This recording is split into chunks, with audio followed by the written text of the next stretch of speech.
Hey guys, it's Autumn Whittet here, and I am going to be going over day 5 of the Love Dare.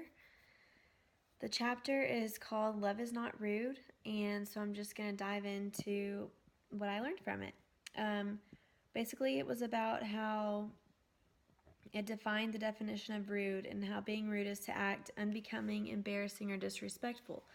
And it talks about like when a man is driven by love, he intentionally behaves in a way that's more pleasant for others to be around, or a wife. And talks about when one desires to love their spouse, they're purposely avoiding things that will frustrate their spouse. And so it kind of goes back to communication and just being able to communicate with your spouse what it is that frustrates you or bothers you or hurts your feelings, because a lot of times, especially from a wife's perspective, I mean, men don't always catch on to what it is that's bothering us, and so it's important for us to communicate that to them so they'll know what they can work on. But it's also important to do it in a way of that's coming from a loving that comes in a loving way, and not doing it in the middle of an argument, which I tend to do all the time. Every time we argue, I'll bring up stuff like that hurts my feelings, and then it never gets solved because it's in the middle of an argument.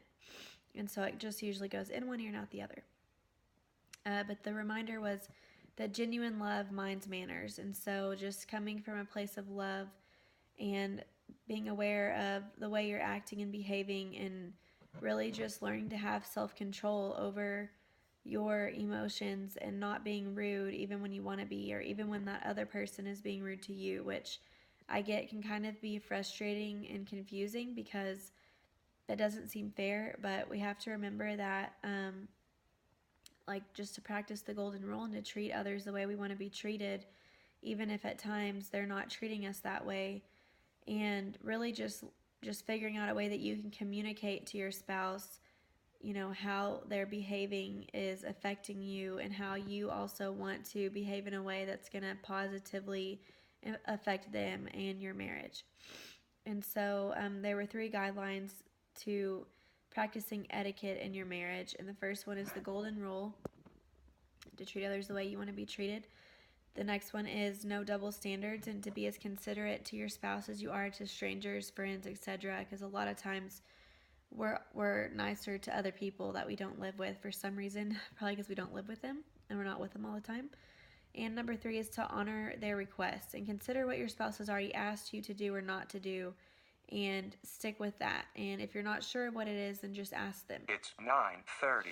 And so the dare of the day is to ask your spouse to tell you 3 things that cause him or her to be uncomfortable or irritated with you, and to do so without attacking them or justifying your behavior. This has to come from their perspective only. So that is the dare for today.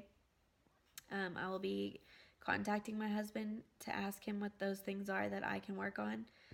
And I'm going to go ahead and stop it here, and I'm going to make my video for day 6 since I didn't have a chance to do day 5 yesterday, or to make the video yesterday, and I'll just post these both around the same time. So anyways, I'll see you guys in just a second on day number 6.